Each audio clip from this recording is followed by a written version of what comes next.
nasira yung bearing. Taga saan po kayo, sir? Pampanga. Pampanga. Pampanga po saan? Balibago. Ah, Balibago. Angeles. Angeles po. Ha? Pili nga baka pati axle na, no? Natin. Sana hindi nasira yung pylon. Ha? Na? Pati rin ang makaratamang axle na, no? Sana hindi nasira para tingnan natin. Pero yung bearing. Ako daw sila ng tanay. Hindi mo yun. Pero tulad siya. Tingnan natin.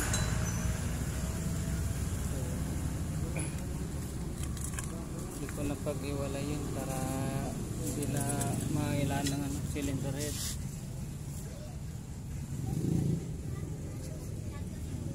So yung nag-ilaw, kagwapo. Okay, date ko na lang kayo mamaya pagkatapos pagbukas natin.